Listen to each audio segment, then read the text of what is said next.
With just under 2 weeks remaining until Oleksandr Usyk and Daniel Dubois meet again in the ring, anticipation for the July 19th showdown at Wembley Stadium is curiously subdued.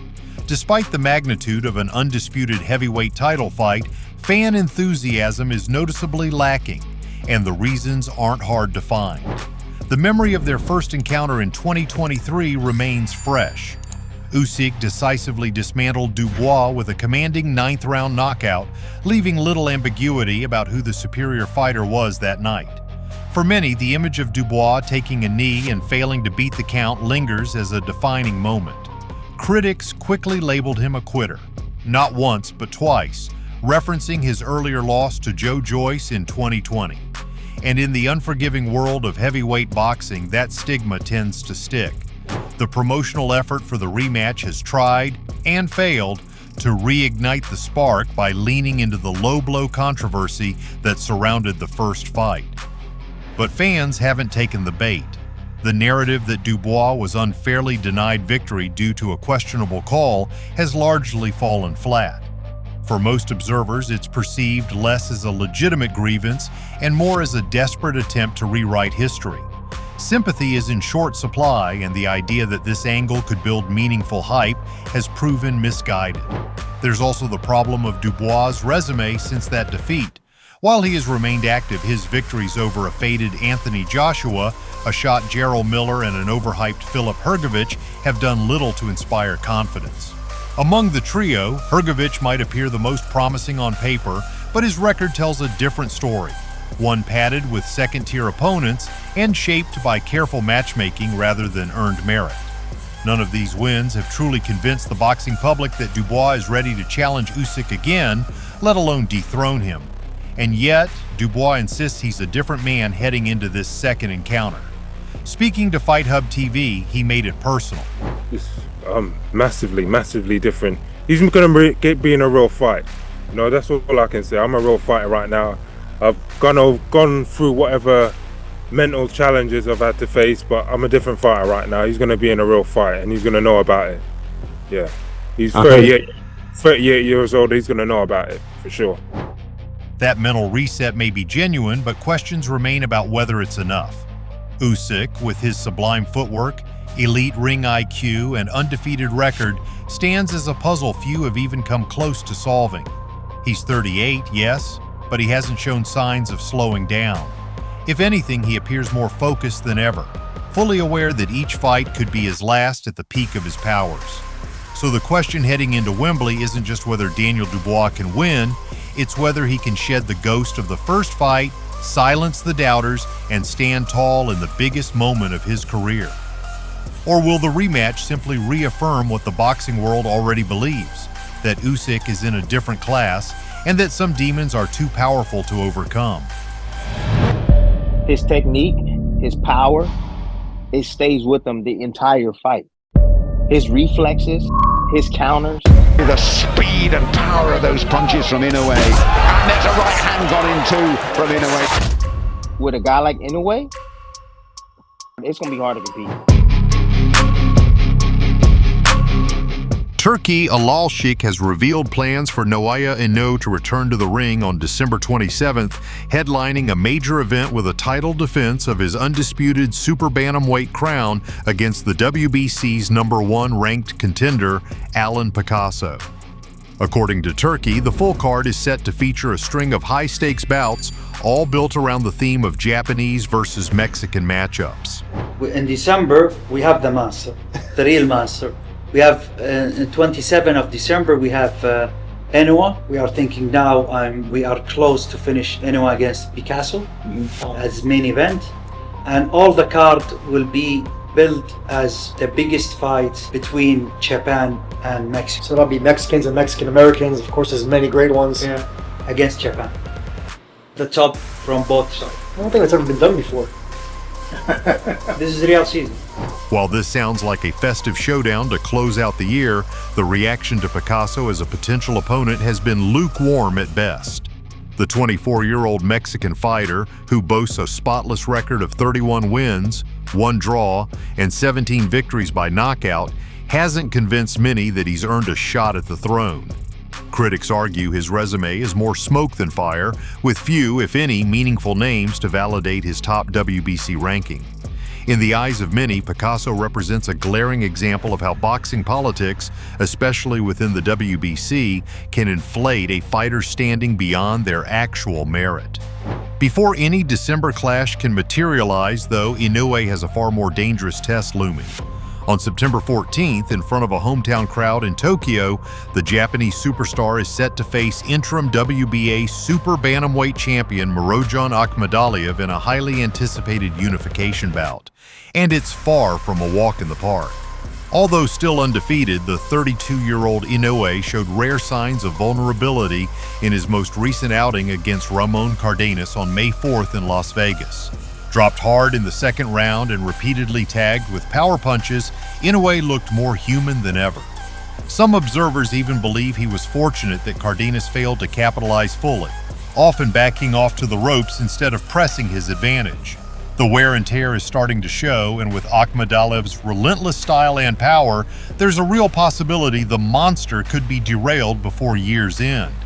If Inoue does pass the Akhmadaliev test and Picasso manages to get through his upcoming July 19th clash with Kiyonosuke Kameda, set to take place on the undercard of the Mario Barrios vs. Manny Pacquiao event in Las Vegas, then a December meeting between the two becomes a real possibility. That would mark Inoue's fourth fight of 2025, signaling his continued dominance at 122 pounds. As for Inoue's future beyond super bantamweight, the long-rumored jump to featherweight remains uncertain. Despite persistent speculation, the pound-for-pound star has made it clear that he'll only move up if he feels physically ready to carry the extra 4 pounds. With world titles already captured in 4 weight divisions, Inoue may feel he has nothing left to prove, or perhaps the fire still burns for one final ascent.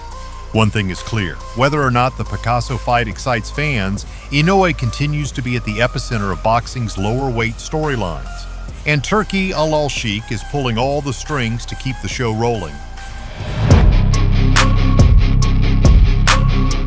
Former unified welterweight world champion Keith Thurman is once again attempting to claw his way back into boxing spotlight, this time by chasing a fight against rising star Boots Ennis at 154 pounds.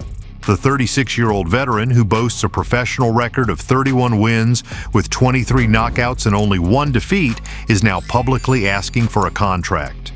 Whether this is genuine ambition or a last-ditch effort for a lucrative payday remains the question. Thurman's call-out reeks of urgency. After a career riddled with inactivity, he's trying to force his way into the junior middleweight mix by targeting names like Ennis, Tim Tszyu, Virgil Ortiz Jr., and Sebastian Fundora. But the reality is harsh. Thurman has only fought twice since 2019, spending more time in boxing limbo than in the ring. For many, his recent resurgence feels more like a financial grab than a sincere comeback. Let's be honest. Thurman's name still holds some weight, but his performances and commitment to the sport over the last 6 years don't. He's a textbook case of a fighter who got paid, lost the hunger, and now wants back in without doing the work. His belief that past accomplishments entitle him to elite-level fights today is the kind of entitlement that rarely sits well in boxing's unforgiving ecosystem. Jarrell Ennis, who stands undefeated at 34-0 with 30 knockouts, is unlikely to be lured into this trap. Thurman might still believe he's relevant, but for Boots, the former champ is little more than a ghost from a bygone era, one that spent more time chasing the next check than sharpening skills. Ennis, on the cusp of major pay-per-view stardom, has nothing to gain from taking on a fighter whose prime expired years ago. And yet, Thurman continues the push. Everybody, bro, send me the contracts. You really want Keith Thurman on your resume? You really don't. You really want Keith Thurman on the resume? You really don't. So just send the contract. I'm out here grinding. I'm ready to grind again, put on some great fights. Great fights, sure. But against who? Thurman's last outing was in March against Brock Jarvis, a second-tier opponent with little to no relevance in the world rankings. That win, if we're being generous, was a tune-up at best, a cherry-picked bout meant to shake off the ring rust. Beating Jarvis isn't a ticket to the top tier. If Thurman wants to be taken seriously, he needs to show that he can still hang with ranked contenders. A fight against someone like Israil Madrimov could be a litmus test. Odds are it wouldn't end well for Thurman, but a win there would legitimize his campaign and silence critics. Until then, the call-outs sound more like noise than a real challenge. Boots is moving up. Me and Boots never got to scrap. There's no such thing as a bad Keith Thurman fight. I don't know what's going on with Boots not taking good fights. Send me both of those contracts. You think beating Stanley Ennis, you did something in life, kid? That man stands there in the ring like his name, bro. Stanley Ennis. He was just standing there, bro. That's vintage Thurman. Confident, confrontational, and borderline delusional.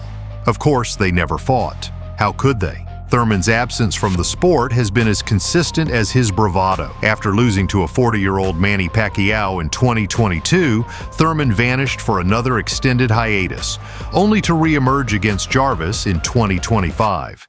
He's fought just twice in 6 years. That's not ring rust, that's ring retirement with benefits. The pattern is all too familiar. Thurman cashes a big check and then disappears for years. He did it after Pacquiao, and there's little doubt he'd do it again if another payday came through. It's hard to take a fighter seriously when they treat boxing like a side hustle. Everybody still see you getting clocked. You ain't been clocked by the right ones, man. I'm back. Put it together, man. You'll get the best fights. You'll get the best fights, Thurman fights, man. I turned this Brock Jarvis fight into an entertaining fight, man. I just make boxing fun. It's classic bait.